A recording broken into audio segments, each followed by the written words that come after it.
यहाँ पर किसी ने एक प्रश्न किया है, हमारे दर्शक ने, कि कर्मकांड और आध्यात्म में क्या अंतर होता है। तो पूछना तो ये जिज्ञासा है, कोई भी पूछ सकता है, लेकिन अगर हम ये कहें कि कर्मकांड में बहुत अंतर होता है तो ऐसा नहीं है। आध्यात्म का ही एक भाग है, एक हिस्सा है, एक पार्ट है कर्मकांड। और कर्मकांड की संपूर्ण जानकारी हमारे शास्त्रों से, उपनिषद से, वेदों से, ग्रंथों से प्राप्त होती है। और ज़्यादातर, भले ही उन्होंने जो पूछा उसको आध्यात्म का नाम दे दिया, लेकिन वास्तविकता यह है कि अगर हम ये पूछे कि हाँ, योग में और कर्मकांड में क्या अंतर होता है, तो ये बताना थोड़ा लॉजिकल होगा, थोड़ा सा तार्किक होगा। क्योंकि जो कर्मकांड है वो किसी भी जीवात्मा को वासना देह से मुक्ति प्रदान करने के लिए होता है। जो कहते हैं कि यह हवन करवा दीजिए, यह गया करवा दीजिए, श्राद्ध, त्रिपंडी श्राद्ध करवा दीजिए, तो नारायण बलि करवा दीजिए, तो संबंधित मृतात्मा जो है, आपके जो पितृ हैं, उनको मुक्ति प्राप्त हो जाएगी। तो यहाँ पे मुक्ति प्राप्त होने से मतलब यह नहीं होता है कि उन्हें मोक्ष की प्राप्ति होगी। मुक्ति प्राप्ति से तात्पर्य होता है कि जो वासना देह में जीवात्माएं होती हैं, उन्हें मुक्ति मिल जाती है, उन्हें ऊर्ध्वगमन मिलता है, उन्हें ऊपर के जो लोक होते हैं वो प्राप्त हो जाते हैं। और जो उन्हें भूख प्यास और इन चीज़ों की पीड़ा सहनी पड़ती है, इनकी जो उन्हें व्याकुलता त्रासता लगी रहती है, उससे उन्हें मुक्ति मिल जाती है। वो प्रसन्नचित्त होकर के अपने पीढ़ी को, अपने जो उनके वंश में जिनके द्वारा यह कर्मकांड, पिंडदान, नारायण बलि, त्रिपटी श्राद्ध या गया इत्यादि किया जाता है, उन्हें वो आशीर्वाद दे करके ऊपर के लोक में उन्हें स्थान प्राप्त हो जाता है।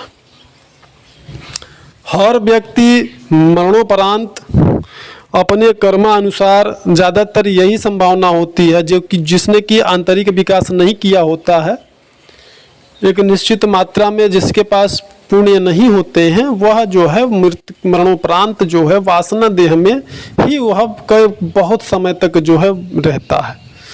और वासना देह से संबंधित विस्तृत जानकारी हमने जो है अपने वीडियोज़ पे दे रखा है, जिसमें कि हमने विस्तृत जानकारी दिया। यहाँ पे उसके बारे में विस्तृत जानकारी देना उचित नहीं है। तो और जहाँ तक कि योग का संबंध है, हालांकि कर्मकांड भी हमारे आध्यात्म से ही जुड़ा हुआ होता है, लेकिन यहाँ पे महत्वपूर्ण यह है कि जो पहले के लोग कर्मकांड करवाते थे, उनके अंदर इतनी सामर्थ्य, इतनी क्षमता होती थी कि वो लोग जो भी कर्मकांड को करवाते थे, जैसे कि अगर पिंडदान करवाते थे, तो संबंधित जीवात्मा को उनके सामर्थ्य अनुसार जो लोग करवाते थे, गुरु या फिर पंडित जी इत्यादि, आचार्य इत्यादि, तो वो अपनी योगबल के प्रभाव से जो भी रहता था, जो भी स्थूल पदार्थ अर्पण किया जाता था मृतात्मा को, उस स्थूल पदार्थ से सूक्ष्म पदार्थ को निकाल करके उन्हें देते थे और वो तृप्त हो जाते थे। लेकिन आजकल ऐसा नहीं है। अब जो लोग करवाते हैं वो सिर्फ उनका एक बिजनेस बन चुका है, धंधा बन चुका है। इसलिए लोग बोलते हैं कि हम बहुत पिंडदान कर रहे हैं, हर बार जो है नियमित रूप से ये कर रहे हैं, वो कर रहे हैं, लेकिन फिर भी पारिवारिक जो समस्याएं हैं वो समाप्त नहीं हो रही। क्योंकि ज़्यादातर 95% जो पारिवारिक समस्याएं होती हैं वो हमारे पितरों के कारण ही होती हैं। अगर हमने गया इत्यादि, त्रिपिंडी श्राद्ध इत्यादि और नारायण बलि इत्यादि नहीं करवाया तो अब बात करते हैं आध्यात्म की। तो हम आध्यात्म की बात यहाँ पे आप ऐसे समझ सकते हैं कि आध्यात्म यानी योग जो होता है वो स्वयं के स्वरूप में स्थित होने के लिए होता है, मोक्ष को प्राप्त करने के लिए होता है। जबकि एक ही जन्म में आपको मोक्ष प्राप्त नहीं हो जाता है। हम आध्यात्म को अगर धारण किए हैं, हम अगर आध्यात्म का सेवन कर रहे हैं, योग का अगर सेवन कर रहे हैं नियम पूर्वक, क्योंकि योग के कई मार्ग होते हैं, नाद योग, राज योग, कर्म योग, ज्ञान योग, भक्ति योग, कुंडलनी योग, हर प्रकार के कई प्रकार के योग होते हैं। तो उसको अगर हम संयमित होकर यम नियम का पालन करते हुए अगर हम योग का अभ्यास करते हैं तो उससे हम अपने कर्मों का नाश करते हैं। जिन कर्मों के कारण, जिन संस्कारों के कारण सामान्य व्यक्ति मरणोपरांत वासना देह को प्राप्त होता है, उन्हीं कर्मों, उन्हीं कर्माशयों को, उन्हीं का नाश करने के लिए हम जो है योग का आश्रय लेते हैं और अपने जीवन, मानव जीवन को सार्थक बनाते हैं। क्योंकि मानव जीवन का प्रधान उद्देश्य होता है मोक्ष प्राप्त करना कि, और इसीलिए हमें मानव का जीवन प्राप्त होता है। हमारे शास्त्रों में, ग्रंथों में, उपनिषदों में, वेदों में वर्णन है कि जो मानव जीवन होता है वो देवताओं के लिए दुर्लभ होता है। तो यह हमें समझना होगा कि यह क्यों कहा गया। यह इसलिए कहा गया है क्योंकि अन्य योनि के जीव अगर आप बनते हैं, अन्य योनियों में अगर आपको जन्म प्राप्त होता है तो फिर उसमें किए गए कर्मों का कोई लेखा जोखा नहीं होता। लेकिन जब आप जन्म इंसान का यानी मानव जीवन प्राप्त करते हैं, उस दशा में आप जो कर्म करते हैं सबका लेखा जोखा होता है।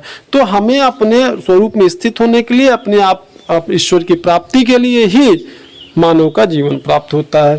तो योग के अभ्यास से हमें स्वयं अपने स्वरूप में स्थित होने का, उस ईश्वर को जानने का अवसर मिलता है। धन्यवाद।